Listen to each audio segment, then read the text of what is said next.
మనసుతో మనం ప్రార్థించినప్పుడు ఇద్దరు లేక ముగ్గురు ఎక్కడైతే నా నామమున కూడి ప్రార్థన చేయుదురో వారి మధ్య నేనుంటానని సెలవిచ్చిన దేవుడు కాబట్టి మన ప్రతి విజ్ఞాపన ఆయన ఆలకించి తగిన సమయంలో ప్రతి విజ్ఞాపనను ఆయన జరిగించే దేవుడు. దేవునికి వేలాది వేల స్తోత్రాలండి. దేవుడు మనల్ని ప్రేమించాడు, సజీవ లెక్కలో ఉన్నాం కాబట్టే ఈ రోజు ఈ విధంగా మనం కలుసుకొని మరి ఆయన సన్నిధిలో మోకరించి ప్రార్థించగలిగినాము.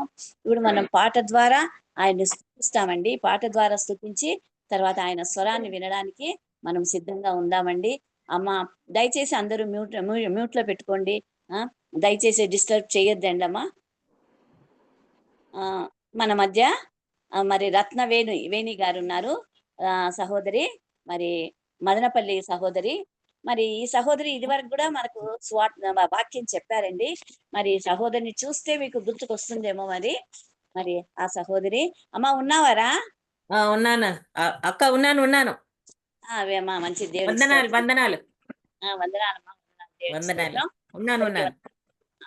మరి ఇది మీ సమయమా, పాట పాడండి. పాట పాడిన తర్వాత మీ గురించి కూడా కొంచెం ఇంట్రడక్షన్ కూడా చేసుకోండి మా.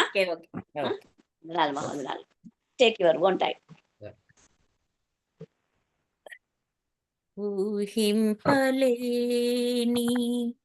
మేలులతో నింపిన నా యేసయ్యా, నీకు నా వందనం. ఊహింపలేని వర్ణింపగలనా నీ కార్యముల్, వివరింపగలనా నీ మేలులు. ఊహింపలేని మేలులతో నింపిన నా యేసయ్యా, నీకు నా వందనం.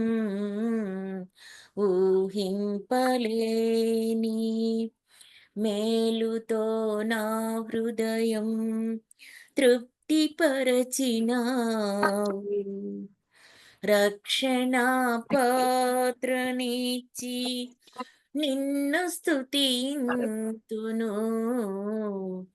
మేలుతో నా హృదయం తృప్తిపరచినావు. రక్షణ పాత్రనిచ్చి నిన్ను స్తుతింతును. ఇశ్రాయేలు దేవా నా రక్షకా, స్తుతింతును నీ నామమున్. ఊహింపలేని మేలులతో నింపిన నా యేసయ్యా, నీకు నా వందనం. ఊహింపలేని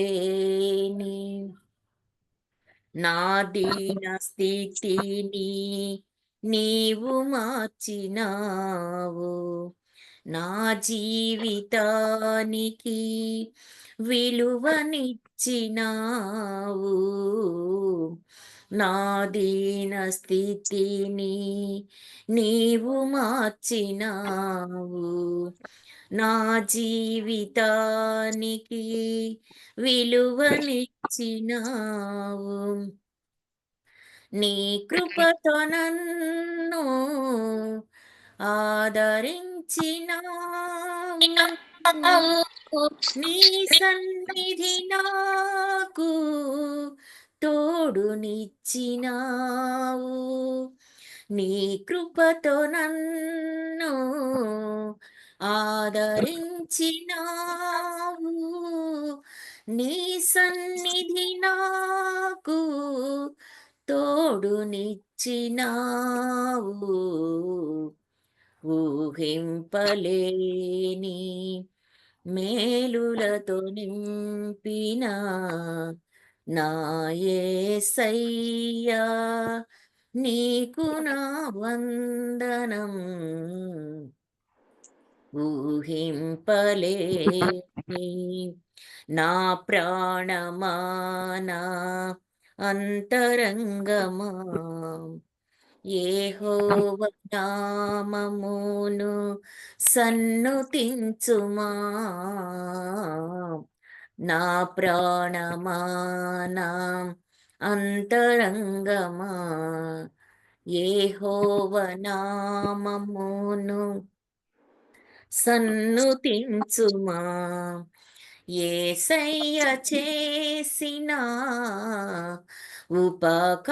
ఉపకారములలో దేనిని నీవు మరువకుమా యేసయ్య చేసిన ఉపకారములలో దేనిని నీవు మరువకుమా ఊహింపలేని మేలులతో నింపిన నా యేసయ్యా నీకు నా వందనం ఊహింపలేని ఈ లోకయాత్రలో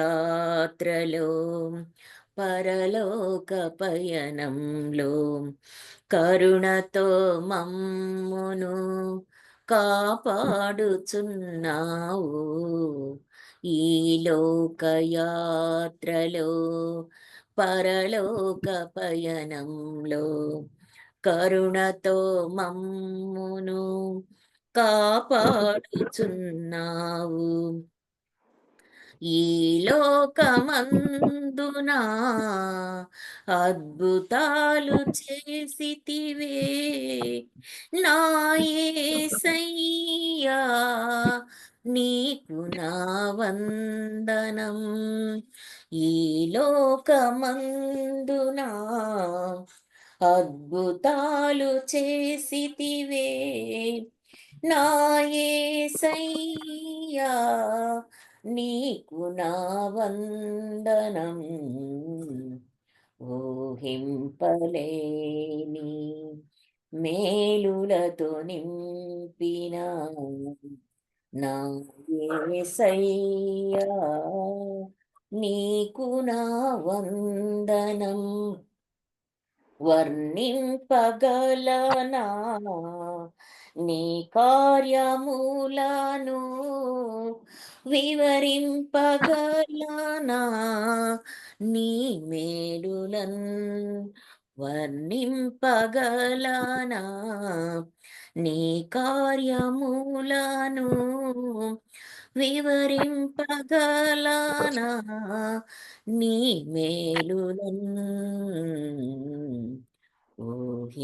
ఊహింపలేని మేలులతో నింపిన నా యేసయ్యా నీకు నా వందనం వందనాలు దేవునికి సిస్టర్ స్తోత్రం. అందరికీ జూమ్ మీటింగ్ లో ఉన్న వాళ్ళందరికీ వందనాలు ఆ, చక్కటి పాట పాడినావమ్మా, దేవునికి స్తోత్రము. ఆ మరి నీ గురించి పరిచయం చేసుకొని తర్వాత వాక్యంలోనికి వెళ్ళామా. యా. అమ్మ నా అందరూ పేరు మ్యూట్ వచ్చి ఆ? చెప్పాలి అందరూ మ్యూట్లోకి వెళ్ళండి. వాయిస్ క్లియర్ గా ఉందా సిస్టర్ క్లియర్ వాయిస్ గా ఓకే ఉంటుంది. క్లియర్ గా ఉంది. No problem. వాయిస్ కెజమ్మ గారు ఏమైనా బాగుంది. పరిచయం చేస్తారా? కెజమ్మ గారు పరిచయం పేరువచ్చిన చేస్తారమ్మా. సోదరి మనందరికి కూడా ప్రభు నామమున వందనాలు. సోదరి ఇంతకు ముందు లాంగ్ బ్యాక్ ఒకసారి సాక్ష్యం చెప్పారు. తర్వాత వెరీ రీసెంట్ గా కూడా సాక్ష్యం చెప్పారు. మర్చిపోయి ఉంటారని. చక్కని సాక్ష్యం చక్కగా ఉందని మీరందరూ కూడా అప్రిషియేట్ చేశారు. మరొకసారి దేవుని వాక్యాన్ని వివరించమని చెప్పినప్పుడు సంతోషంగా సోదరి ఒప్పుకున్నారు. ఒకవేళ కొద్దిమంది ఎవరిద్దరు సిస్టర్ని మర్చిపోయి ఉంటారేమో, ఒకవేళ రాకుండా ఉంటారేమో వారి నిమిత్తమై మరి క్లుప్త సాక్ష్యం ఇస్తున్నాను. సిస్టర్ది మదనపల్లి మన బ్రదర్ అండ్ ఫెలోషిప్లోనే తన సహవాసం చేస్తున్నారు. ప్రభు నమ్ముకున్నారు. వారి తండ్రి గారు పాల్ గారని అన్న మేము కూడా ఎరుగుదము, కల్లారు చూసాము కూడా. వారి స్థలానికి కూడా మేము వెళ్ళాము. వీరు 4 సోదరీలు, 4 కుమార్తెలు. అన్నగారికి సిస్టరే మొట్టమొదటి కుమార్తె. ప్రభువుని నమ్ముకున్నారు. మరి తను రిటైర్డ్ ఎంప్లాయీ. ఇప్పుడు రిటైర్ అయి ఉన్నారు. భర్త గారు కూడా ఉద్యోగంలో ఉంటూ వచ్చినారు. మరి మనవరాళ్ళు కూడా సిస్టర్‌కు ఉన్నారు. చక్కగా సాక్ష్యాన్ని కలిగి స్త్రీల మధ్య పని చేస్తూ ఉంటారు. సోదరి ఆల్రెడీ ఒకసారి మనతో 2 సార్లు మాట్లాడారు. ఇది థర్డ్ టైము. కనుక క్లుప్త పరిచయాన్ని ఇస్తున్నాను. సోదరి తన వాక్యాన్ని, దేవుని పాదం దగ్గర తాను నేర్చుకున్న వాక్యాన్ని మనతో వివరించడానికి ప్రయత్నం చేస్తారు. ఈ సమయాన్ని సోదరికి అప్పగిస్తున్నాం. వందనాలు రత్నవేణి. వందనాలు అక్క. థ్యాంక్ యూ సో మచ్ అక్క. నన్ను ఇంట్రొడ్యూస్ చేసినందుకు థ్యాంక్ యూ అక్క. నాట్ అట్ ఆల్ మా. బై నాన్న. ఓకే చెయ్యి. ఓకే తీసుకో. సిస్టర్, నా వాయిస్ ఓకేనా? ఓకే అమ్మా. Okay. Okay okay. Okay okay, బాగా వినిపిస్తోంది. ఓకే. ఈరోజు మన ధ్యాన అంశము శ్రమలో దేవుని యొక్క ఆదరణ. శ్రమలో దేవుని ఆదరణ. ఆదికాండము 16వ అధ్యాయము 1వ వచనం నుంచి 16 వచనాలు మనము మన ధ్యానానికి రెఫరెన్స్గా తీసుకుందాము. అలాగే ఆదికాండము 21వ అధ్యాయము 1 నుంచి 21 వర్సెస్ వరకు. అంటే ఆదికాండం 16వ అధ్యాయము, ఆదికాండం 21వ అధ్యాయము 2 మనము గుర్తులుగా పెట్టుకుని తర్వాత ఈ 2 అధ్యాయాలపైన మన ధ్యానాంశాన్ని కొనసాగిస్తాము. శ్రమలో దేవుని యొక్క ఆదరణ. నేను వాక్యం బైబిల్ చదవమంటారా సిస్టర్? ఎవరైనా చదివిస్తారా? ఎవరైనా చదువుతారులేండి, చదువుతారు. 16వ అధ్యాయము 1 నుంచి 16 వచనాలు.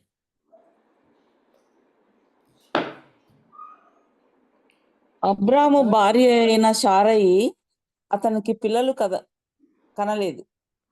ఆమెకు హాగరు అయిన ఐగుప్తురాలైన దాసి ఉండెను. కాగా సారయి, ఇదిగో నేను పిల్లలు కనకుండా యెహోవా చేసి ఉన్నాడు. నీవు దయచేసి నా దాసితో పోము, ఒకవేళ ఆమె వలన నాకు సంతానం కలగవచ్చునని అబ్రాముతో చెప్పాను. అబ్రాము సారయి మాట వినెను. కాబట్టి అబ్రాము కనాను దేశంలో 10 ఏండ్లు కాపురమున్న తర్వాత అబ్రాము భార్య అయిన సారయి తన దాసి అయిన హాగరును ఐగుప్తీయురాలిని తీసుకొని తన పెనిమిటి అయిన అబ్రామునకు భార్యగా ఉండుటకు అతనికి ఇచ్చాను. అతడు ఆగర్తో పోయినప్పుడు అక్క అది గర్భవతి అయిన. అది తాను గర్భవతి అయితుందని తెలుసుకున్నప్పుడు జారినట్టుంది. దాని యజమానురాలు దాని దృష్టికి నీచమైనదాయను. అప్పుడు సారయి, నా ఉసురు నీకు తగులును, నేనే నా దాసిని నీ కౌగిటకిచ్చిన తర్వాత తాను గర్భవతినైతినని తెలుసుకున్నప్పుడు నేను దాని దృష్టికి నీచమైన దాన్ని అయితిని. నాకును నీకును యెహోవా న్యాయం తీర్చును గాక అని అబ్రాముతో అనను. ఇదిగో నీ దాసి నీ మనస్సు వచ్చినట్టు దాన్ని చేయమని సారయితో చెప్పాను. సారయి దాని శ్రమ వినందు యుద్ధ నుండి అది పారిపోగా యెహోవా దూత అరణ్యంలో నీటి బుగ్గ యొద్ద అనగా షూరు మార్గంలో బుగ్గ యొద్ద ఆమెను కనుగొని, సారయి దాసివైన హాగరు, ఎక్కడి నుండి వచ్చితివి, ఎక్కడికి వెళుచున్నావని అడిగినందున అది, నా యజమానురాల సారయి యుద్ధ నుండి పారిపోవచ్చున్నాను నేను. అప్పుడు యెహోవా దూత, నీ యజమానురాలి యొద్దకు తిరిగి వెళ్ళి ఆమె చేతి క్రింద అణిగి ఉండుమని దానితో చెప్పాను. మరియు యెహోవా దూత, నీ సంతానం నిశ్చయముగా విస్తరింపచేసేదను, అది లెక్కింప వీలులేనంత విస్తారమవునని దానితో చెప్పాను. మరియు యెహోవా దూత, ఇదిగో యెహోవా నీ మొరను వినెను, నీవు గర్భవతివై ఉన్నావు, నీవు కుమారుని కని అతనికి ఇష్మాయేలును పేరు పెట్టుదువు. అతడు అడవి గాడిద వంటి మనుష్యుడు, అతని చెయ్యి అందరి చేతులు అతనికి విరోధముగా ఉండును. అతడు తన సహోదరులందరి ఎదుట నివసించనని దానితో చెప్పగా, అది చూచుచున్న దేవుడవు నీవే అను పేరు తనతో మాట్లాడిన యెహోవాకు పెట్టెను. ఏలయనగా, నన్ను చూచిన వాణ్ణి నేను ఇక్కడ చూచితిని కదా అని అనుకొనెను. అందుచేత ఆ నీటి బుగ్గకు బెయర్ లహైరోయి అని పేరు పెట్టెను. అది కాదేశును జెబెదకును మధ్యన ఉన్నది. తర్వాత హాగరు అబ్రాహామునకు కుమారుని కనెను. అబ్రాము హాగరు కనిన తన కుమారునికి ఇష్మాయేలును పేరు పెట్టెను. హాగరు అబ్రామునకు ఇష్మాయేలును కనినప్పుడు అబ్రాము 86 ఏండ్లవాడు. Thank you sister, thank you. చిన్న ప్రార్థన చేసుకుందాం. మహాపరిశుద్ధుడా, మహోన్నతుడా, సర్వశక్తిమంతుడా, యేసయ్య, పరిశుద్ధమైన మీ పాదములకు వినయము గల మా వందనములు, స్తోత్రములు, స్తుతులు, కృతజ్ఞతాస్తుతులు నాయన. ఈ సాయంకాల సమయంలో ప్రభా, పరిశుద్ధ సన్నిధిలో ప్రభా, స్త్రీలమైన మేము ప్రభా, జూము ద్వారా తండ్రి మీ నామమును గురించి స్తుతించేదానికి తండ్రి మీ పాద సన్నిధిలో ప్రభా వాక్యము ద్వారా గడిపేదానికి మీ యొక్క గొప్ప కృపను అనుగ్రహించినందుకు వందనాలు, స్తోత్రాలు, స్తుతులు తండ్రి. గొప్ప దేవ, మరి అనంతపురం ఎస్తేర్ గ్రూప్ ద్వారా మీరు జరిగించుచున్న ఈ గొప్ప కార్యమును బట్టి వందనాలు, మరి కేజీఎక్కను బట్టి వందనాలు, అన్నను బట్టి వందనాలు ప్రభా. మీరు వారిని ఎంతగానో దీవించి ప్రభా, మీరు మీ సేవలో ఎంతగానో వాడుకుంటున్నారు ప్రభా. అందరి బట్టి మీకు స్తోత్రాలు. అలాగే నాయనా ప్రభువా, వారికి మంచి ఆరోగ్యాలనిచ్చి వారి పిల్లలను మీరు దీవించి మీ కృపలో కాపాడమని వేడుకుంటున్నాను తండ్రి. ఇదిగో స్వామి, జూమ్లో పార్టిసిపేట్ చేసిన ప్రతి ఒక్క సహోదరిని మీరు దీవించండి ప్రభువా. నాయనా, నేనైతే అల్పురాలను ప్రభువా, యోగ్యురాలను అయోగ్యురాలను అయినను మీరు కనికరించి నన్ను యోగ్యురాలుగా మార్చి నాయన ప్రభువా. ఇదిగో తండ్రి, మీ సన్నిధిలో తండ్రి మీ వాక్యమును ఈ సహవాసంలో పంచుకొనటానికి ప్రభువా మీరు చూపించిన కృప కొరకు వందనాలు ప్రభా. నా నోటిని మీ బుర్రగా వాడుకొని ప్రభువా నాయన, వినేదానికి చెవులు మాకు గ్రహించేదానికి మనసు అనుగ్రహించి వాక్యానుసారంగా మేము ప్రభు బలపడి ముందుకు సాగుటకు సహాయం చేయమని, కృప చూపించమని యేసు శక్తిగల నామంలో అతి వినయముగా ప్రార్థించి వేడుకుంటున్నాం తండ్రి. ఆమేన్. ఆమేన్. ఆమేన్. ఓకే, మనము చదువుకున్న ఈ వాక్య భాగం బట్టి మనం ఇందాకే చెప్పుకున్నాము, వాక్యము శ్రమలో దేవుని యొక్క ఆదరణ అని. మనము చూస్తే మొట్టమొదట అబ్రహాం గారి భార్య అయిన షారాయి అతనికి పిల్లలు కనలేదు అని. మనము 12వ అధ్యాయంలోకి ఇస్తే, ఆదికాండం 12వ అధ్యాయంలో 1వ వచనము 2వ వచనం చదివితే, యెహోవా నీవు లేచి నీ దేశము నుండి నీ బంధువుల యొద్ద నుండి నీ తండ్రి ఇంటి నుండి బయలుదేరి నేను నీకు చూపించు దేశమునకు వెళ్ళుము. నిన్ను గొప్ప జనముగా చేసి నిన్ను ఆశీర్వదించి నీ నామమును గొప్ప చేయుదును, నీవు ఆశీర్వాదంగా ఉందువు. ఇది అబ్రహాముతో దేవుడు చేసిన వాగ్దానం. తర్వాత ఈ 16వ అధ్యాయంలోకి వచ్చే లోపల అంతవరకు వీళ్లకు సంతానం కలగలేదు. శారమ్మ సహనము కొంచెం కోల్పోయినట్లు అనిపిస్తుంది మనకిక్కడ.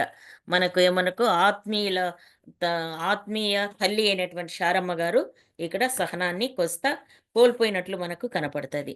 మనం ఎంత గొప్ప ఆత్మీయమైన జీవితాలను కలిగి ఉన్న మాత్రము మనము సహనాన్ని కలిగి ఉండాలా. దేవుని వాగ్దానాల పట్ల మనము నమ్మిక ఉంచి ఆ వాగ్దానం నెరవేరే వరకు మనం వెయిట్ చేయాల. కానీ ఇక్కడ ఏమైందంటే, ఈవిడ దేవుడు యెహోవా నాకు సంతానము ఇదిగో నేను పిల్లలు కనుక్కోకుండా యెహోవా చేసి ఉన్నాడు అంటుంది ఆమె. నేరం యెహోవా దేవుడు, అందుకే నిన్ను గొప్ప జనంగా చేస్తానని చెప్పింది యెహోవా దేవుడు కదా. సో ఆ మాట బాగా గుర్తు పెట్టుకునింది శారమ్మ. సో యెహోవా లేకుండా చేస్తున్నాడు అంటుంది. అంటే వాగ్దానం విషయంలో పాపం శారమ్మ గారు కొంచెం డిప్రెస్ అయినట్లుగా మనకి ఇక్కడ కనపడుతుంది. అయితే ఆమె చేసిన నిర్ణయం ఏమంటే, ఆమె డిప్రెషన్లో సహనం కోల్పోవటం వలన ఆమె తీసుకున్న రాంగ్ డెసిషన్ ఏంటంటే, ఇదిగో నా దాసిని నీ తీసుకొని తన పనిమేటి అయిన అబ్రహామునకు భార్యగా ఉండునట్లు అతనికి ఇచ్చింది. సో భార్యగా ఉండేదానికి ఇచ్చిందంట ఆమె. అది మనం చాలా జాగ్రత్తగా మనం ఆ మాట గమనించాల. చాలా మటుకు చాలా మంది వాక్యమును హగర్ను గురించి చెప్పేటప్పుడు ఆమెను గురించి చాలా కిండల్గా చెప్తా ఉంటారు. ఆమె గురించి చాలా పాపము ఆమె క్యారెక్టర్ అసాసినేషన్ జరుగుతూ ఉంటుంది ఇక్కడ. ఎవరు హాగర్ను గురించి. కానీ ఇక్కడ భార్యగా ఉండేదానికి శారమ్మనే హాగర్ను అబ్రహాం గారికి ఇచ్చింది. ఆయనతో చెప్పింది కూడా, హాగరు వలన నాకు సంతానము ఉండునట్లు ఏమంటది, నీవు దయచేసి నా దాసితో పొమ్ము, ఒకవేళ ఆమె వలన నాకు సంతానము కలుగవచ్చునని అబ్రహాముతో చెప్పాను. ఒకవేళ ఆమె వలన నాకు సంతానం అండి. సంతానం ఎవరికంట? శారమ్మ కంట. భార్యగా ఉండి ఇచ్చింది హాగర్ను. హగరు వల్ల వచ్చిన సంతానము ఆమె సంతానం అని ఈమె డిక్లరేషన్ ఇస్తా ఉంది ఇక్కడ శారమ్మ. చూడండి, చాలా జాగ్రత్తగా గమనించండి. చాలా గొప్పవైన విశ్వాసంలో సాగుతున్నప్పటికీ మనం చేసే చిన్న చిన్న పొరపాట్లు అది మన కుటుంబాలలో మన పిల్లల మీద కూడా చాలా ఎఫెక్ట్‌ను చూపిస్తాయన్నమాట. ఇప్పుడు ఈమె ఇచ్చింది. తర్వాత అబ్రహాము ఒక స్టేట్మెంట్ ఉంది.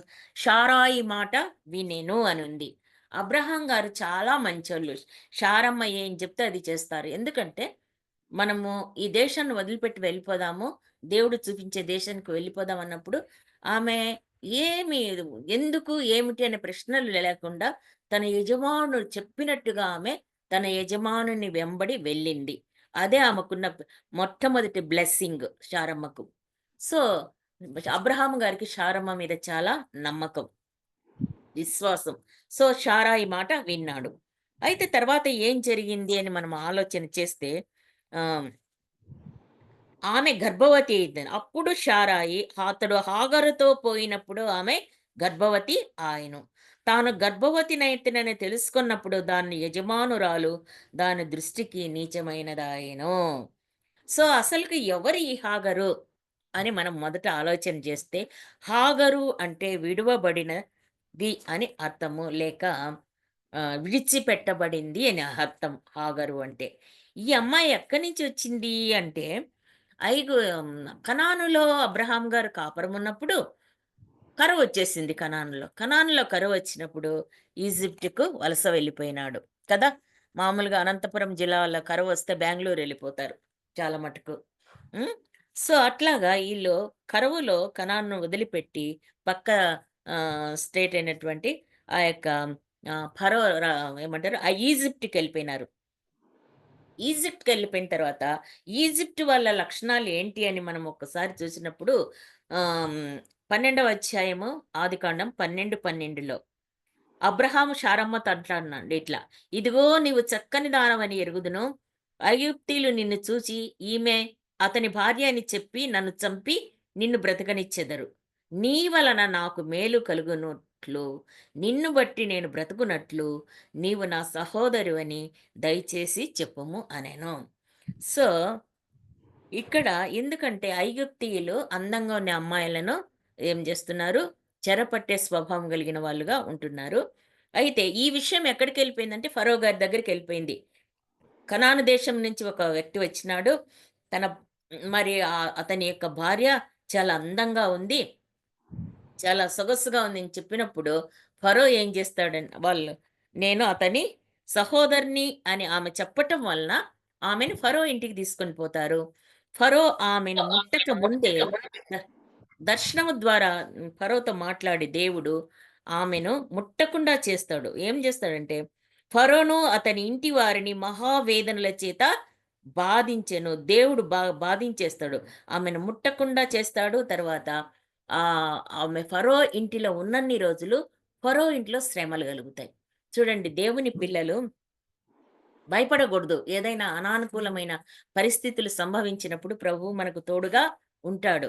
ఒకవేళ ఆ చెల్లి అని ఆమె అబద్ధం చెప్పినప్పటికిని కూడా, అబద్ధాలు గూడా ఎట్లంటే అతికేతట్టు ఉండాలంటారు పెద్దోళ్ళు. సో, ఇక్కడ ఏమంటే ప్రాణ రక్షణ కోసము అబ్రహాము గారు, శారాయి ఇద్దరు అబద్ధాలు చెప్పినప్పటికీ దేవుడు ఆ అబద్ధాన్ని క్షమించాడు. కాబట్టి అబద్ధాలెప్పుడు ఒక మనిషికి ప్రాణహాని కలిగించేదిగా, ఒక మనిషికి నష్టాన్ని కలిగించేదిగా కాకుండా మన ప్రాణాన్ని మనం సేఫ్‌గా ఉంచుకోవటంలో తప్పు లేదనిపిస్తా ఉంది ఇక్కడ. ఎందుకంటే మన వలన ఇతరులకే నష్టం జరగడం లేదిక్కడ అబద్ధం ఆడటం వలన. అది గుర్తుపెట్టుకోవాల. తర్వాత ఏమంటాడంటే ఆమె మహావేదనల చేత ఆ ఇంటిని బాధపెట్టడం వలన దేవుడు ఫరోను ఏం చేస్తాడంటే శారమ్మ తిరిగి అబ్రహాంకి ఇస్తాడు. నీ భార్య అని ఎందుకు చెప్పలేదు, నాకు అబద్ధాలు చెప్పినావు నువ్వు అంటూ. తర్వాత తనకి పెనాల్టీగా ఏం చేస్తాడంటే ఫరో గాడిదలను, పశువులను, ఒంటెలను, దాసదాసీలను అందరిని ఇచ్చి అబ్రహాంకు కానుకగా ఇచ్చి గిఫ్ట్‌గా ఇచ్చి పంపిస్తాడు. తను చేసిన తప్పుకు పెనాల్టీ చెల్లించుకుంటాడు ఎవరు? ఫరో రాజు. సో, ఇలాగా శారమ్మకు ఈ హగరు అనే దాసి ఐగుప్తు దేశంలో నుంచి ఫరో రాజు వలన గిఫ్ట్‌గా ఇవ్వబడినటువంటి స్త్రీ ఈమె. ఒక అనాథ బాలిక అని చెప్పుకోవచ్చు. సో, ఈ అనాథ బాలిక చాలా నమ్మకంగా తన యజమానురాలికి, యజమానునికి సేవ చేసుకుంటూ ఉండటం వలన షారాయి, అబ్రహాములు బాగా ప్రేమించి ఉండొచ్చు ఈ అమ్మాయిని. సో, నమ్మకస్తురాలుగా ఉండటాన్ని బట్టి శారమ్మ ఉన్న దాసదాసీలలో ఈ హాగరునే ఎన్నుకున్నట్లుగా మనము గ్రహించాల. సో, ఈ అమ్మాయి అంతవరకు నమ్మకస్తురాలుగా ఉన్నటువంటి ఈ అమ్మాయి యజమానురాలికి, యజమానునికి లోబడి ఉండేటువంటి ఈ అమ్మాయి ఎప్పుడైతే అబ్రహాము భార్యగా, అబ్రహాము కౌగిలికి షారాయి వల్ల ఇవ్వబడిందో, కొంత ఈ అమ్మాయి యొక్క ప్రవర్తనలో కొంచెం కొంచెము మార్పులు వస్తా ఉన్నాయి. అంత మాత్రమే కాదు, తాను గర్భవతి నైనాను అని తెలుసుకున్న తర్వాత ఇంకా ఆ అమ్మాయిలో పొగరు ఎక్కువైపోయింది. చూడండి, దీన స్థితిలో ఉన్న వ్యక్తులను దేవుడు కనికరించి, ప్రేమించి ఒక ఉన్నత స్థితిని, ఉన్నత దశను అనుగ్రహించినప్పుడు ఫిజికల్‌గా కావచ్చు, ఫైనాన్షియల్‌గా కావచ్చు, లేదంటే స్పిరిచ్యువల్‌గా కావచ్చు. స్పిరిచ్యువల్ అతిశయాలు గూడా ఇప్పుడు చాలా ఎక్కువైపోతున్నాయి. ఓహ్! దేవుడు బాగా దీవించి చక్కగా వాక్యం చెప్పే వరమో, లేకపోతే పాటలు పాడే వరమో ఆ! ఇచ్చినప్పుడు ఏమైతారు, వెంటనే ఇంకేం చేస్తారు, పెద్ద మహాసభలు పెట్టేసి ఓ 10 మందిని బాడీగార్డ్స్‌ని పెట్టుకొని చాలా ఏమేమో మెయింటైన్ చేస్తా ఉంటారు. అది అతిశయం. సో, ఈ అతిశయము, గర్వం వలన నష్టమే వస్తుంది గానీ, ఆత్మీయ జీవితంలో కానీ, శరీర సంబంధమైన జీవితంలో, లోక సంబంధమైన జీవితంలో గాని. ఈ అమ్మాయి కాస్త గర్వపడింది, అతిశయపడింది. దానివల్ల తన యజమానురాలు దాని దృష్టికి నీచురాలైందంట. చూడండి.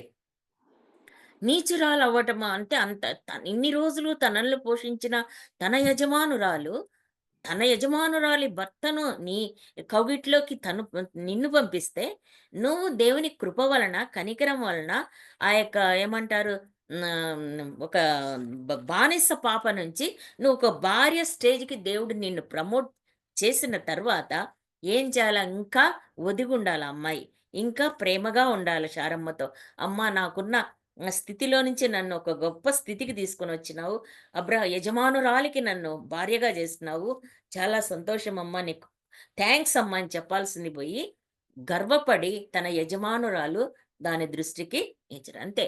చాలా మంది సేవకులు, గొప్ప దైవజనులు వాళ్ళు సేవకులను తయారు చేసి సేవ కోసం వదిలేస్తే, పెద్ద పెద్ద సేవకుల మీదే చిన్న సేవకులు తిరగబడతా ఉంటారు.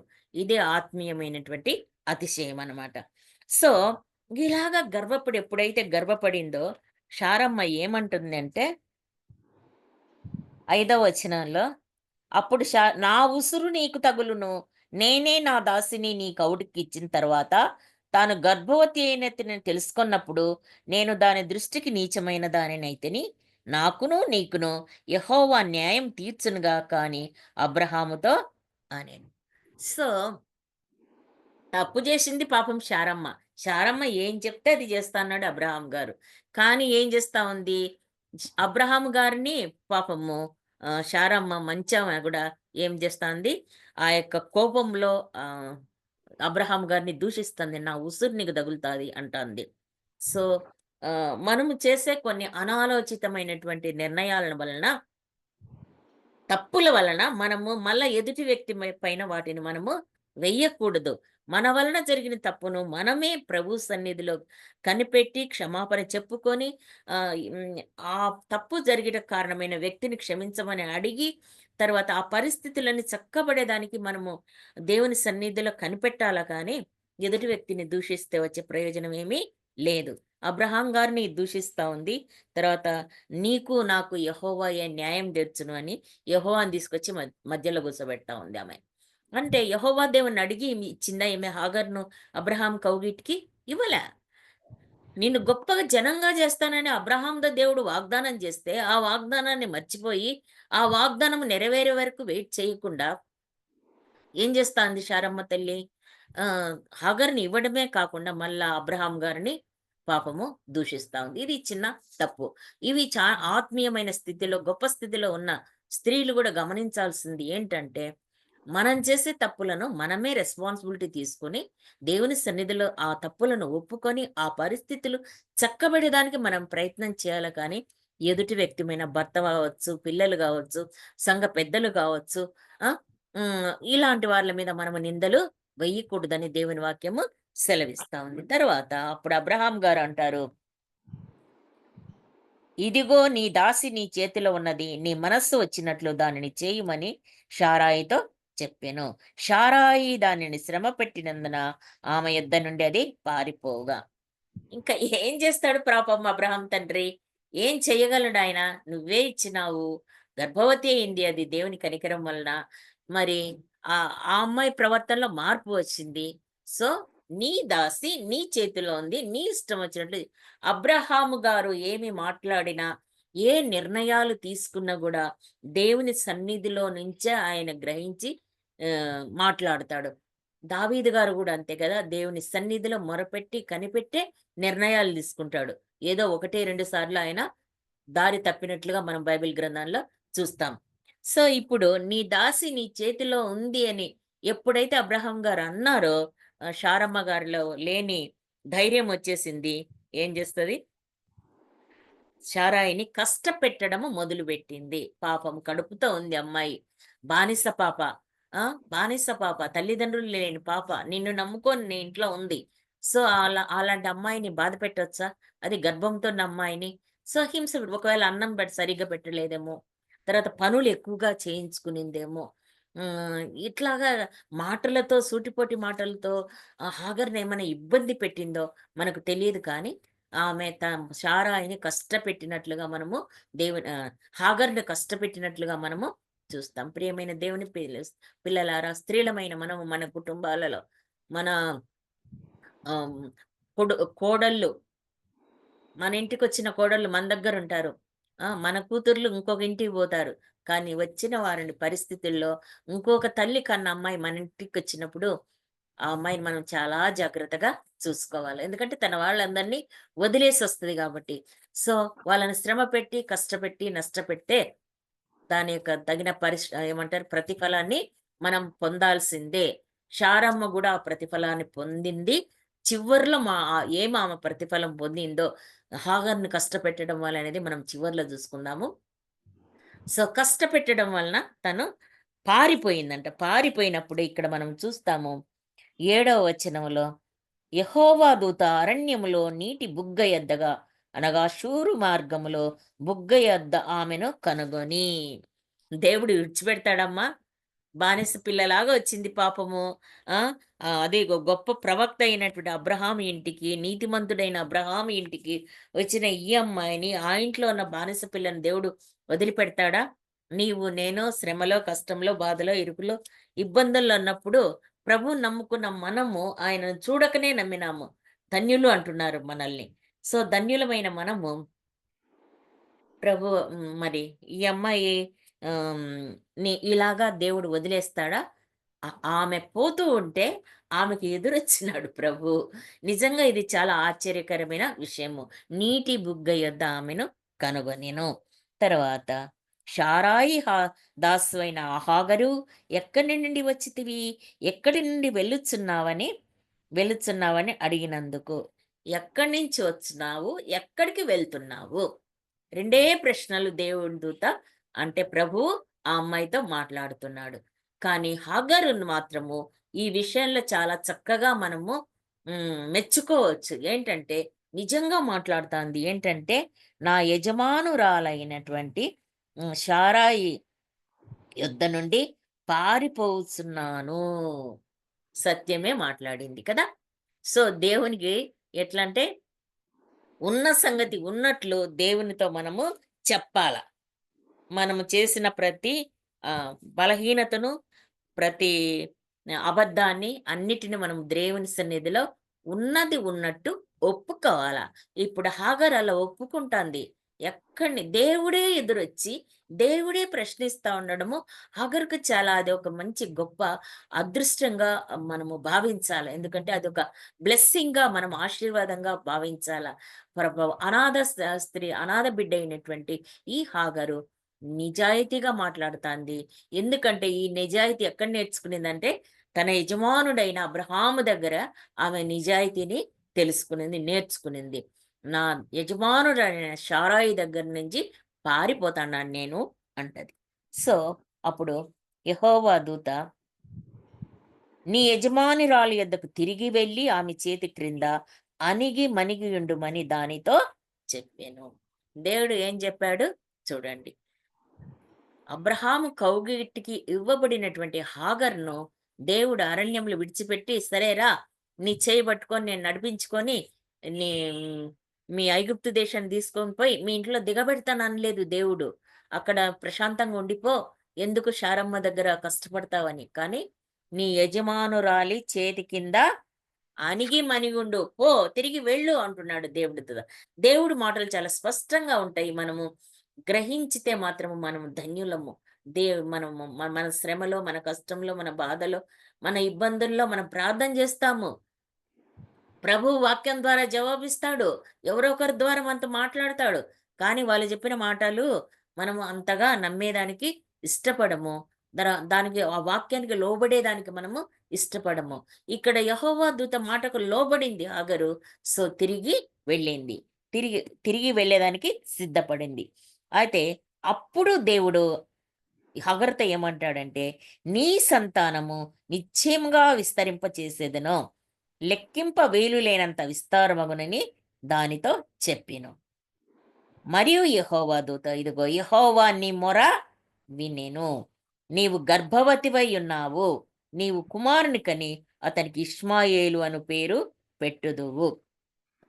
చూడండి, ఎంత అదృష్టము, ఎంత భాగ్యము. దేవుని దగ్గర నుంచి ఒక వాగ్దానాన్ని పొందుకుంటాంది హాగరు. చాలా నిజంగా ఆశ్చర్యం అనిపిస్తుంది. అది అబ్రహాం గారికి ఇచ్చిన వాగ్దానం ఏంటి? నీ సంతానమును విస్తరింపజేస్తాను, గొప్ప జనంగా చేస్తాను అని ముందుగానే అబ్రహాంకి ఇవ్వబడింది. కానీ దాసి అయిన హాగరుతో కూడా దేవుడు మాట్లాడుతున్నాడు. అబ్రహాము ద్వారా తాను గర్భవతి అయిన ఆ కుమారుని ద్వారా ఆ సంతానాన్ని కూడా విస్తరింపజేస్తానని యెహోవా దూత హాగర్కు వాగ్దానం చేస్తున్నాడు. తర్వాత లెక్కలేనంత విస్తారం అవుతారంట. అంతేకాదు, నీ మొర నేను విన్నాను. కష్టం వస్తే, బాధ వస్తే, ఇరుకు వస్తే, ఇబ్బంది వస్తే మనం ఏం చేయాలా? ఎవరికి మొరపెట్టుకోవాలా? మామూలుగా సాధారణంగా మనము మన ఫ్రెండ్స్‌కి చెప్పుకుంటే రిలీఫ్ అయిపోతుంది. లేదంటే మన పక్కింటోళ్ళకి చెప్తే, ఇరుగింటోళ్ళకి చెప్తే రిలీఫ్ అయితామని మనం ఫీల్ అవుతాం. The human psychology. కానీ ఇక్కడ ఏంటి అంటే, మనం ఎవరికి మొరపెట్టాలా? శ్రమ వచ్చిందంటే వెంటనే మనం ఎవరి దగ్గరికెళ్ళాలా? ప్రభు పాదాల దగ్గరికి మనం వెళ్ళాలా. నువ్వు వంట చేసుకుంటున్నా మనసులో, హృదయంలో ప్రార్థన చేసుకోవచ్చు. నువ్వు పాత్రలు తోముకుంటున్నా హృదయంలో ప్రభువుతో మొరపెట్టుకోవచ్చు. ఇల్లు చిమ్ముకుంటున్నా హృదయంలో ప్రభువుతో చేస్తూ, కూర్చొని నువ్వు ప్రశాంతంగా రిలీఫ్‌గా కూర్చొనున్నా గూడా, కూర్చొని గూడా హృదయంలో దేవునితో నువ్వు సహవాసము చేయవచ్చు. యెహోవా నీ మొర వింటాడు. వినే దేవుడైన నాకు మొరపెట్టుము, నేను నీకు ఉత్తరమిస్తాను. మాట తప్పే దేవుడు కాదు మన దేవుడు. మాట నెరవేర్చుకునే దేవుడు. వాగ్దాన ప్రియుడు మన దేవుడు. సో, నువ్వొక కొడుకును గూడా కంటావు. అతనికి ఇష్మాయేలు అనే పేరు పెడతావు. అతనికి పేరు ఏం పెట్టాలనో గూడా దేవుడే నిర్ణయించేశాడు. అతనికి ఇష్మాయేలు అనే పేరు పెట్టమని దేవుడే చెప్తున్నాడు. సో, ఇష్మాయేలు అనే పేరుతో పాటు అతనికున్న స్వభావాన్ని గూడా దేవుడు చెప్తున్నాడు. ఎలాంటి స్వభావం అతను కలిగి ఉంటాడంటే, అడవి గాడిద వంటి స్వభావం. అతని చేయి అందరి చేతులు అతనికిని విరోధముగా ఉండును. అతడు సహోదరులు అందరి ఎదుట నివసించునని ఆమెతో చెప్పగా. సహోదరులంటే ఎవరు? ఇస్సాకు యొక్క సంతానము. ఇస్సాకు యొక్క సంతానం ఎవరు? 12 గోత్రాలు.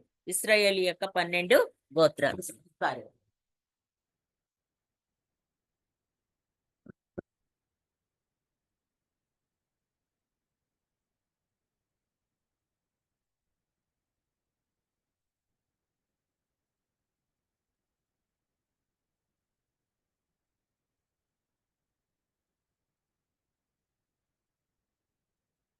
సారీ, వర్షం పడతా ఉంది. సౌండ్ లోపలికి వినపడుతుందని. ఇక్కడ కూడా సో, ఇష్మాయేల్ అనే పేరుకు మీనింగ్ ఏంటంటే, దేవుడు వినును.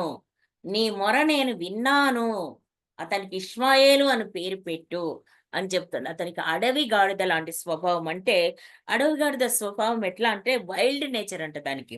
చాలా టఫ్ అంట. Tough and rough.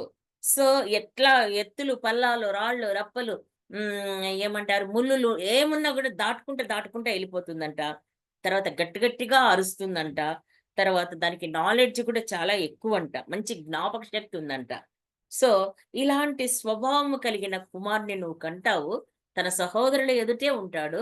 ఎక్కడి పక్కకు పోడు. కాబట్టి నువ్వేం బాధపడొద్దు అని చెప్పి చెప్తాడు యెహోవా దేవుడు హగరుతో. సో, హగరు ఏం చేస్తుందంటే, అది చూచుచున్న దేవుడవు నీవే అని పేరుతో మాతో మాట్లాడిన యెహోవాకు పెట్టెను. దేవునికి ఒక పేరు కూడా పెట్టుకుంటాంది. ఈ హాగరు, ఈ అమ్మకు ఏం తెలుసు పాపము. కానీ తన యజమానుని కుటుంబంలో తన యజమానుడు సేవించే దేవునిని ఈమె న- తను కూడా సేవించుతుంది, తను కూడా విశ్వసించింది.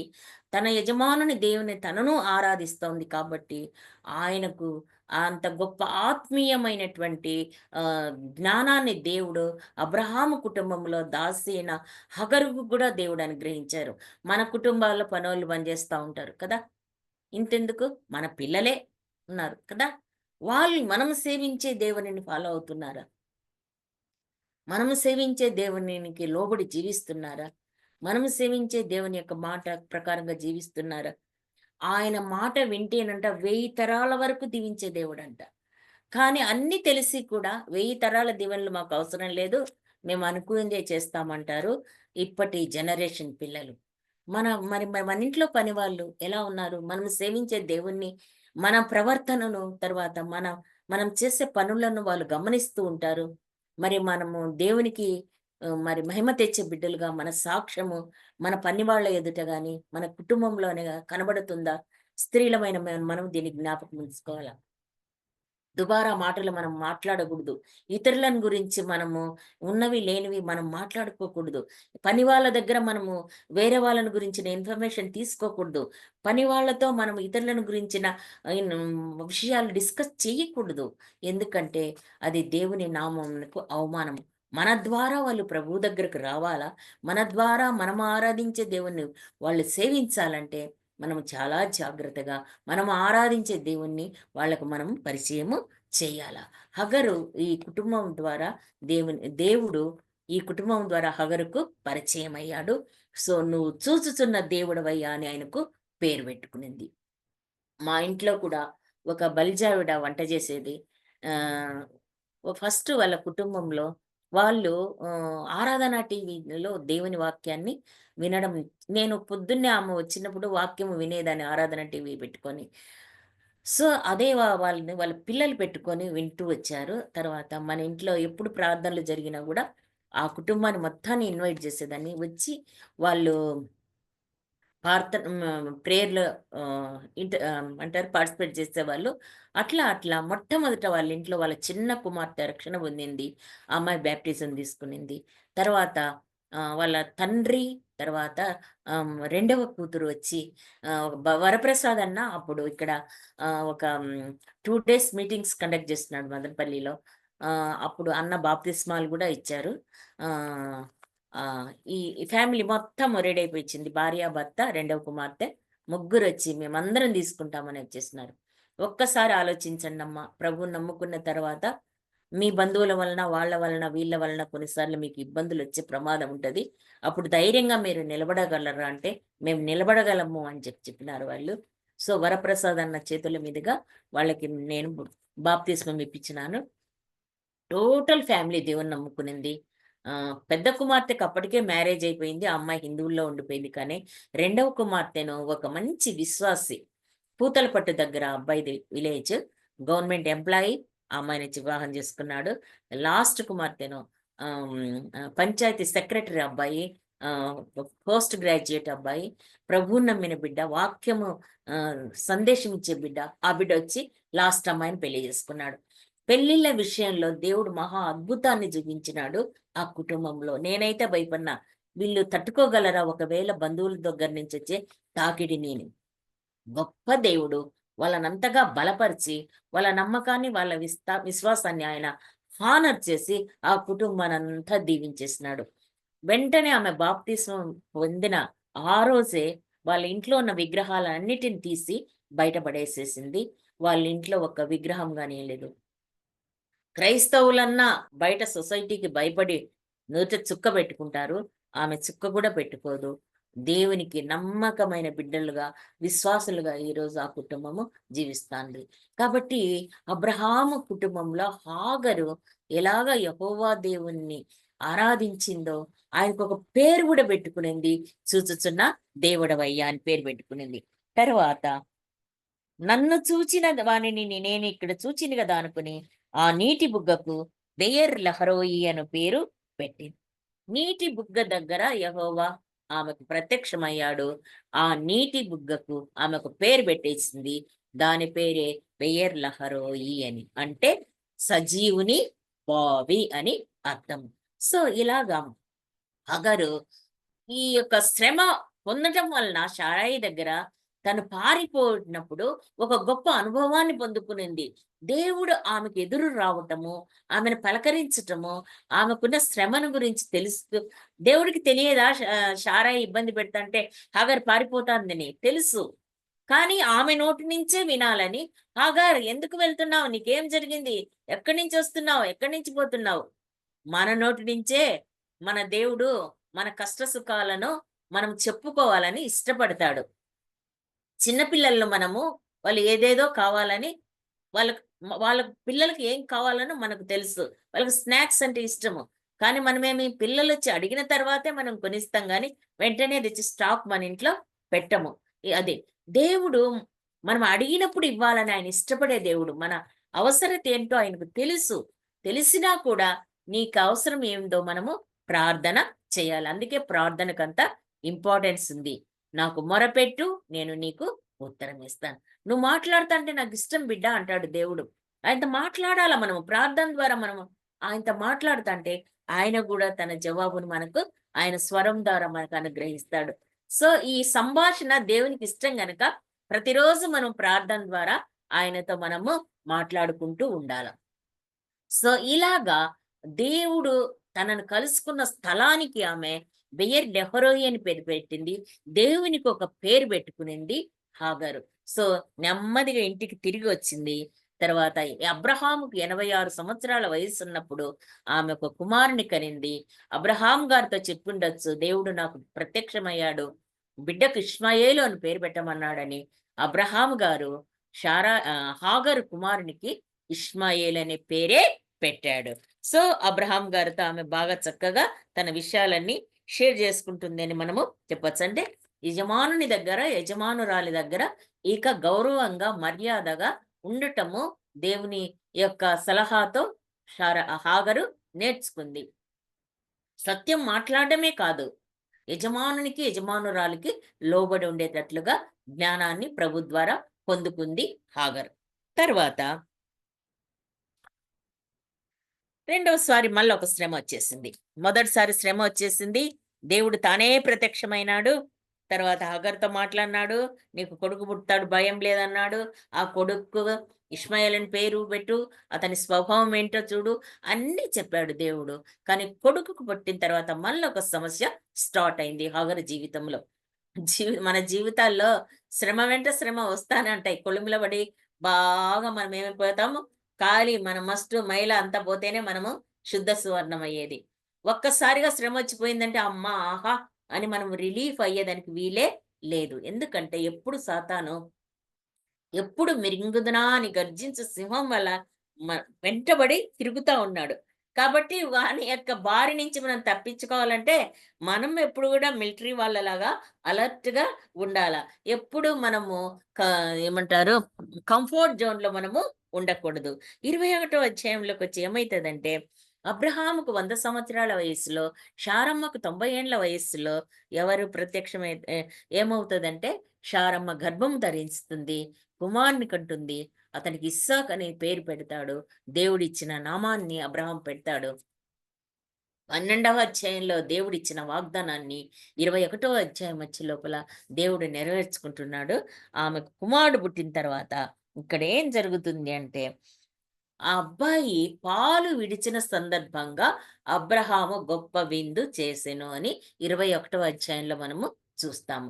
సాధారణంగా మనం గోదావరి జిల్లాలకు వెళ్తే అక్కడ వాళ్ళు అన్నప్రాసన చేస్తారు పిల్లలకి.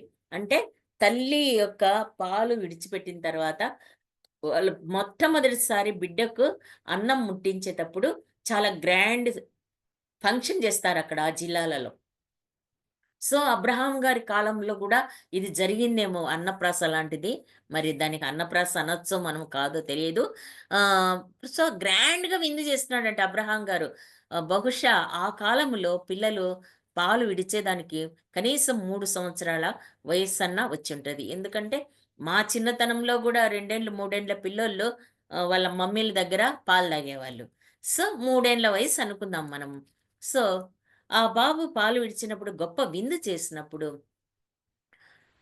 ఇష్మాయేలు నవ్వినాడంట. ఎందుకు నవ్వినాడో మనకు తెలియదు. ఒకవేళ అన్నం తినిపించేటప్పుడు అన్నం అంతా మూతికి అక్కడ ఇక్కడ అంటుకునిందో ఏమో, లేకపోతే ఇస్సాకు నేనే తింటానని ప్లేట్లో చెయ్యి పెట్టి అది తీసుకొని మూతికి పూసుకున్నాడేమో. ఫన్నీగా ఉండొచ్చు. ఆ ఫన్నీనెస్‌ని చూసి ఒకవేళ ఇష్మాయేలు నవ్విండవచ్చు. Reason whatever it may be. Ishmael నవ్వినాడు. సో, శారమ్మకు బ్రహ్మాండమైన కోపం వచ్చింది. అప్పట్లో ఇష్మాయేలు వయస్సు ఎంత ఉండొచ్చంటారు? 100 సంవత్సరాల వయస్సులో ఇస్సాకు పుట్టాడు. 86 సంవత్సరాల వయస్సులో ఇష్మాయేలు పుట్టాడు. పాలు విడిచింది 3 ఏండ్లయితే టీన్ ఏజ్ బాయ్‌గా ఉంటాడు ఇష్మాయేలు. 17 మేబీ 17 ఆర్ 18 ఇయర్స్. మంచి యవన ప్రాయంలో పెట్టే అబ్బాయిగా ఉంటాడు ఇష్మాయేలు. సో, వీడు పెద్దోడు, వాడు చిన్నోడు.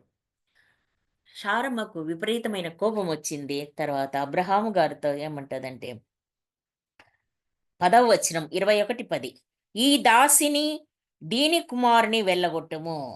ఈ దాసి కుమారుడు నా కుమారుడైన ఇస్సాకుతో వారసుడైనడని అబ్రహాముతో అనెను.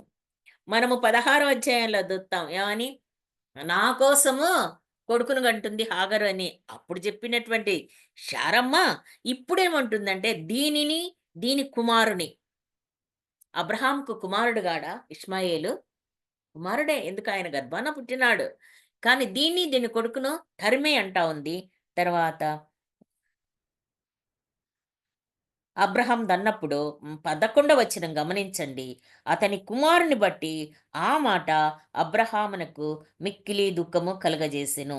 అతని కుమారుని బట్టి ఆ మాట అబ్రహామునకు మిక్కిలి దుఃఖము కలుగజేసెను. సో, తన కుమారుని బట్టి అబ్రహాంకు దుఃఖం కలిగింది. ఒక మాట చెప్పుకుందాం ఇక్కడ. ఎంత దాసి కుమారుడైనా కూడా ఆహ్, ముసలి ప్రాయంలో, వృద్ధాప్యంలో కన్నా మొట్టమొదటి కుమారుడు ఇష్మాయేలు. ఎంత అల్లారు ముద్దుగా పెంచుంటాడో అబ్రహాం గారు గదా! నాన్న, నాన్న, నాన్న అని తండ్రి దగ్గరికి పోయినప్పుడు, ఆ చిన్న చేతులతో, ఆ చిన్ని కాళ్ళతో తను చేసినటువంటి ఆ ప్రవర్తన, అబ్రహాము ఎంతగా ముచ్చటపడి ఉంటాడో ఆ వయసులో. కాబట్టి ఆ ప్రేమనంతా ఆయన పోగొట్టుకోవడం సాధ్యమా? వెలగొట్టు అంటాంది ఈమేమో చాలా ఈజీగా. అబ్రహాము హృదయం తట్టుకోలేక పోయింది. అందుకే దుఃఖము కలుగజేసిందంట. అయితే దేవుడు వెంటనే అబ్రహామును ఆదరించే దేవుడు ఏంటాడడే, ఈ చిన్నవానిని బట్టియు నీ దాసిని బట్టియు నీవు దుఃఖపడవద్దు. చిన్నవాడు అంటున్నాడు దేవుడు. ఆమెమో శారమ్మేమో దీని కొడుకుని అంటున్నాడు. కానీ ఈ చిన్నివాని బట్టియు నీ దాసిని బట్టియు నువ్వు దుఃఖపడవద్దు. తర్వాతే శారా నీతో చెప్పు ప్రతి విషయంలో ఆమె మాట వినుము. ఎందుకంటే నేను ఆల్రెడీ డిసైడెడ్ ఇస్సాకు వలన కలిగినదే నీ సంతానము అనబడును అని. నేను నీకు అక్కడి నుంచి బయలుదేరేటప్పుడు, కల్దీయుల పట్టణం నుంచి బయలుదేరేటప్పుడు నేను నీకేం మాట చెప్పి పంపించినానో ఆ మాటను మాత్రం నేను నిలబెట్టుకుంటాను. ఒకవేళ ఇష్మాయేలు పుట్టినా కూడా ఇస్సాకే నీకు వారసుడు.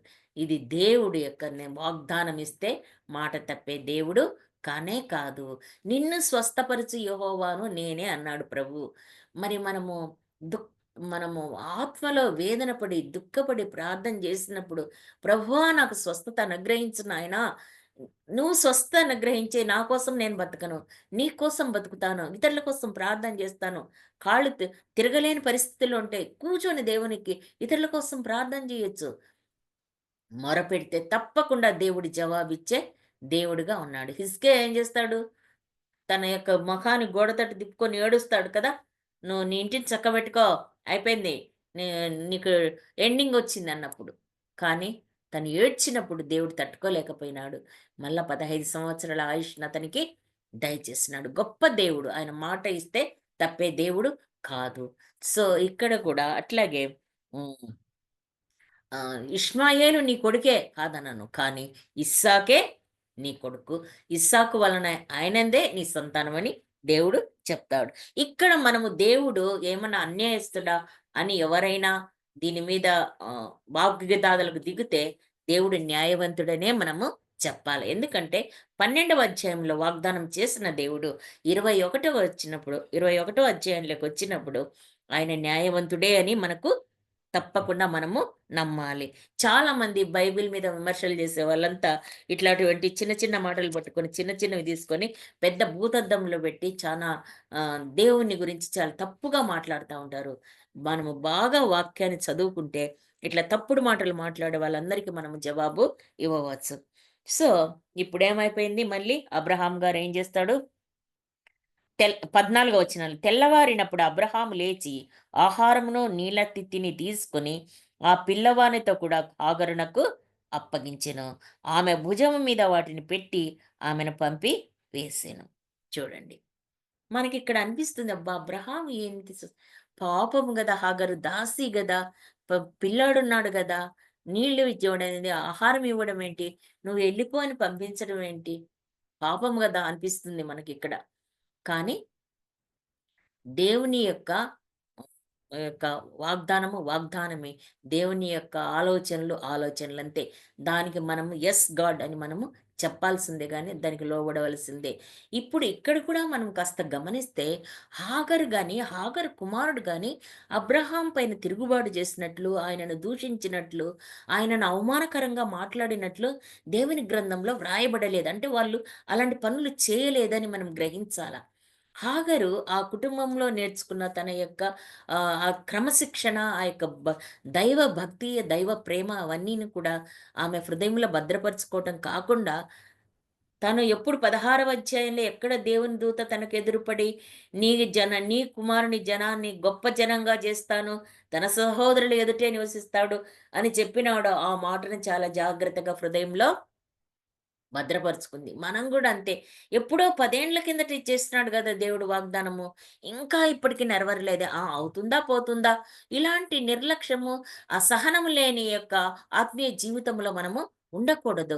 ప్రభువు నువ్వు ఎలాంటిదని నీకు ఎడ్యుకేషన్ ఉన్నా లేకపోయినా, నీకు ఉద్యోగం ఉన్నా లేకపోయినా, నీకు జ్ఞానం ఉన్నా లేకపోయినా, దేవునిని గుడ్డి విశ్వాసముతో, నమ్మకంతో, ఆయన వాగ్దానాల మీద నమ్మకంతో ఫాలో అయితే చాలు.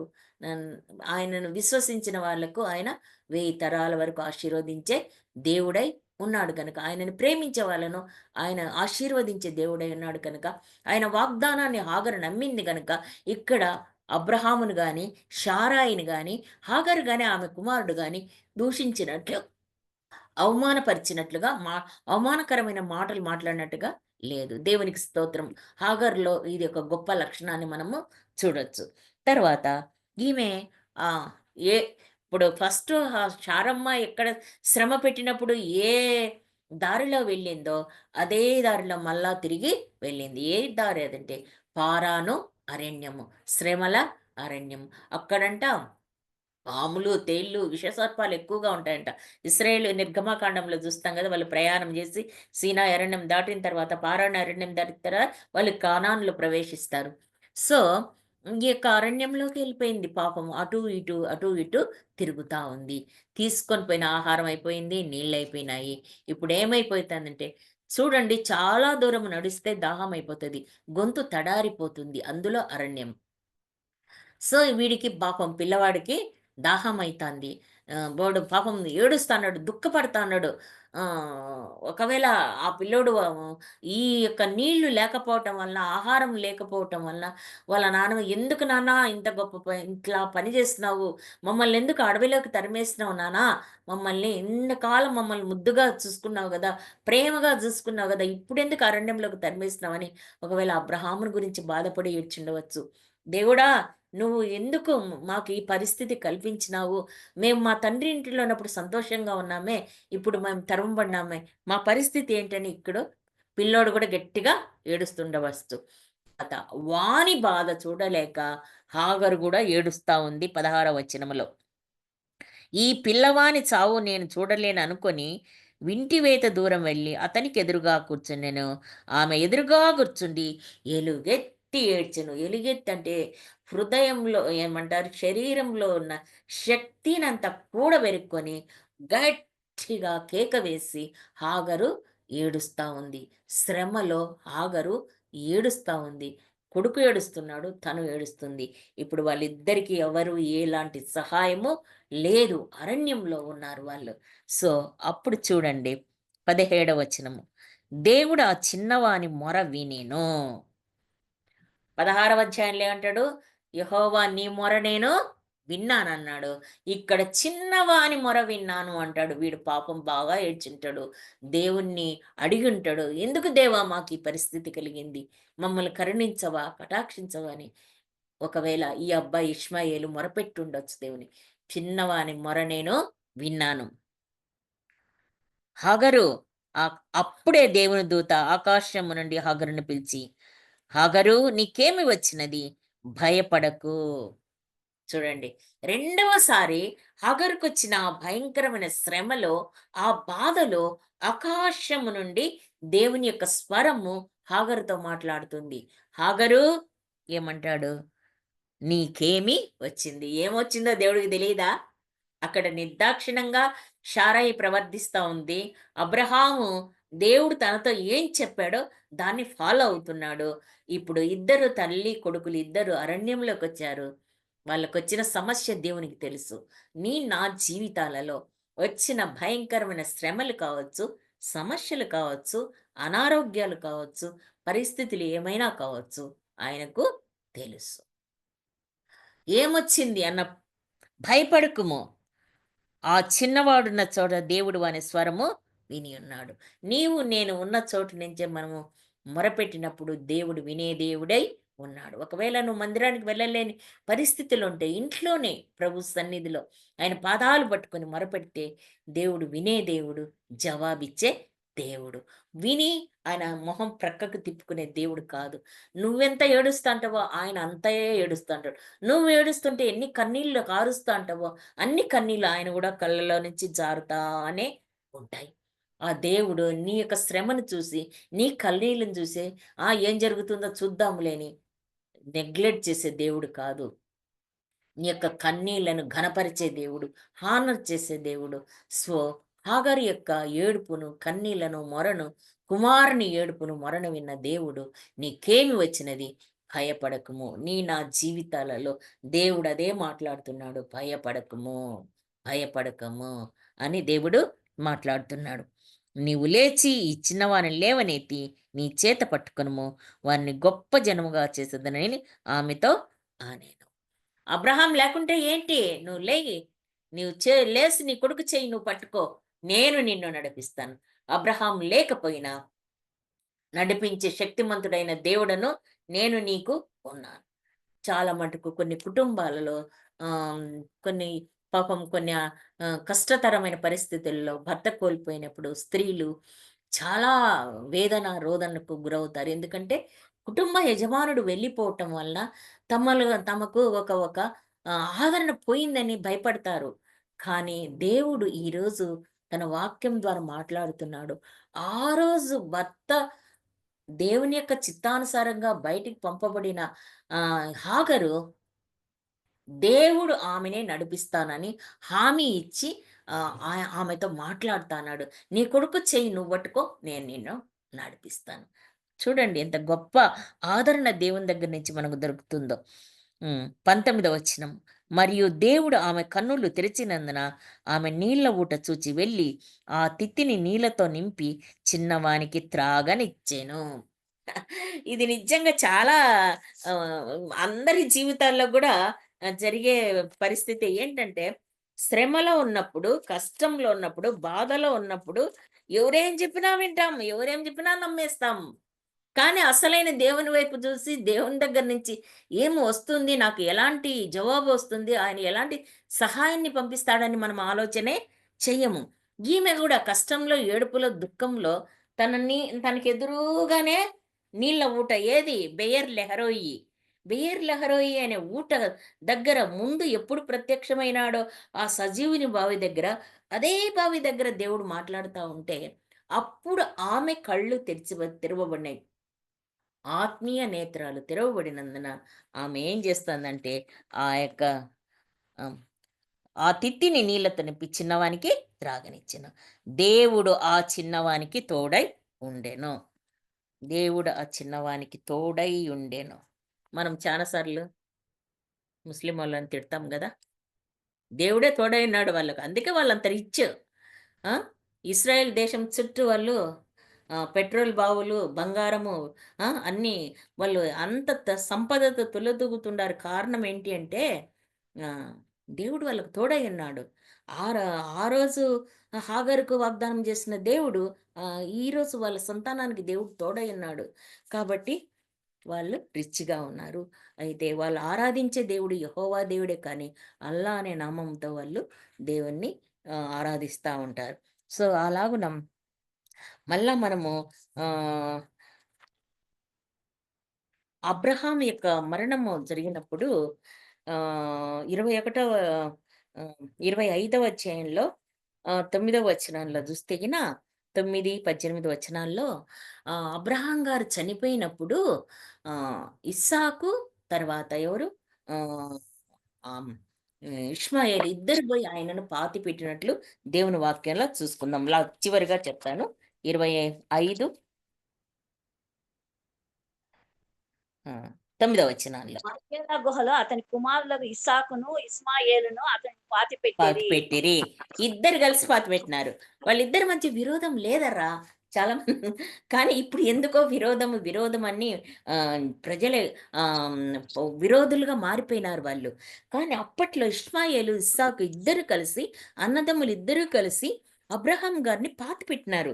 అంటే వాళ్ళిద్దరి మధ్య గొడవలు లేవని మనం ఇక్కడ గ్రహించొచ్చు. అలాగే 18 వచనంలో చూస్తే హ్మ్. ప ఆ! 17, 18 చదువుదాం. ఇష్మాయేలు బ్రతికిన సంవత్సరములు 137. అప్పుడు అతడు ప్రాణం ఇచ్చి మృతి నొంది తన పితరుల ఎదుట చేర్చబడెను.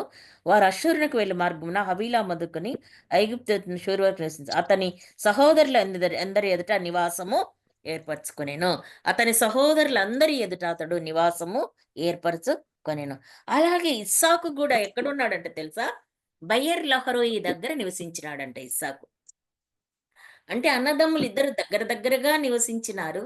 తండ్రి చనిపోయినప్పుడు ఇద్దరు సఖ్యతతో, ఐక్యతతో ఆ తండ్రిని పాతిపెట్టినారు. అంటే అబ్రహాము హృదయానికి వృద్ధాప్యంలో ఎలాంటి క్షోభ లేకుండా వాళ్ళు ఇద్దరు ప్రవర్తన అలాగనింది.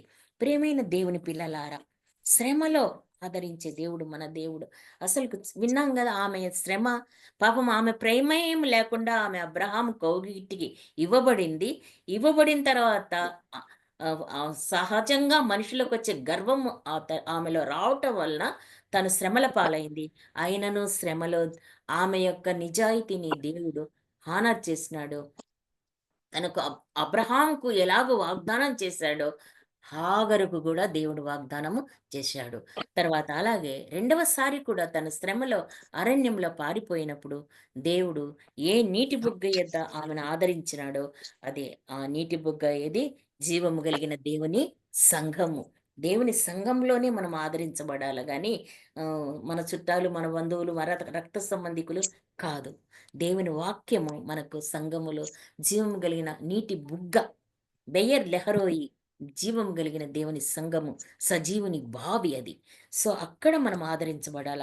శ్రమలో, కష్టంలో, బాధలో, నిందలో, నిట్టూర్పులో అక్కడే దేవుడు మనతో మాట్లాడతాడు. కాబట్టి కష్టం వచ్చితే సంఘానికి పోవడం మానేస్తాము. ఇబ్బంది వస్తే సంఘానికి పోవడం మానేస్తారు. నిజంగా మీరు ఒకసారి చూడండి, అనారోగ్యం సంభవించినప్పుడు ఓపిక చేసుకొని మనం ధైర్యంగా దేవుని సంఘానికి ఆదివారం ఆరాధించడానికి వెళ్ళి బల్లలో పాలుబందులు పొందితే మనకున్న జబ్బును ఇమీడియట్‌గా వెళ్ళిపోతుంది.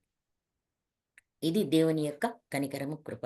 కాబట్టి ఆ రోజు హాగరును ఆదరించిన దేవుడు, ఈరోజు నిన్ను, నన్ను, మనందరిని గూడా మన శ్రమలో ఆదరించే దేవుడయ్యున్నాడు. కాబట్టి ఇంతవరకు దేవుని వాక్యాన్ని శ్రద్ధతో విన్న మీ అందరికీ నా హృదయపూర్వక వందనాలు. చిన్న ప్రార్థన చేసుకుందాం. మహాపరిశుద్ధుడా, మహోన్నతుడా, సర్వశక్తిమంతుడా, మీ పాదాలకు వందనాలు, స్తోత్రాలు నాయన. హాగరు ద్వారా మీరు మాతో మాట్లాడారు. అవును ప్రభా, మేము నాయన వాగ్దానం చేయబడిన ప్రజలము కాము, కానీ అన్యజనులమైన మమ్మలను ప్రభువ, హగరు లాంటి బానిస బ్రతుకులు కలిగిన మమ్మలను ప్రభువ మీరు ప్రేమించి తండ్రి, మీ స్వరక్తాన్ని మా కోసం ఇచ్చి తండ్రి, ఈ లోకానికి దిగి వచ్చి ప్రభువ నాయన మీరు మాకు దూతలాగా మరి మాకు ప్రత్యక్షమై ప్రభువ నాయన పసిబాలుడుగా ఈ లోకానికి వచ్చి తండ్రి నాయన యవన ప్రాయముల మీ రక్తాన్ని మా కోసం కార్చి మమ్మల్ని కడిగి తండ్రి నాయన మీ సంతానముగా చేసుకున్నందుకు వందనాలు. అబ్రహాము పిల్లలుగా చేసుకున్నందుకు వందనాలు. అవును, ఇష్మాయేలు కూడా అబ్రహాము పిల్లనే. అలాగే మమ్మల్ని కూడా మీరు రక్షించుకోవటం వలన మేము కూడా ఆత్మీయమైన అబ్రహాం పిల్లలుగా మమ్మల్ని మీరు చేసుకున్నందుకు వందనాలు. హాగరు జీవితం శ్రమలో ఎలాగ తప్పింపబడిందో నాయన, ఎలాగ ఆదరించబడిందో ప్రభువ మా జీవితాలలో, మా కుటుంబాలలో తండ్రి నాయన, మా సంఘాలలో ప్రభువ మీరు శ్రమలలో తోడుగా ఉండి నడిపించి కాపాడమని, ఈ విశ్వాసంతో మేము ముందుకు సాగుటకు సహాయం చేయమని యేసు శక్తిగల నామంలో అతి వినయంగా ప్రార్థించి వేడుకుంటున్నాం తండ్రి. ఆమేన్. ఆమేన్.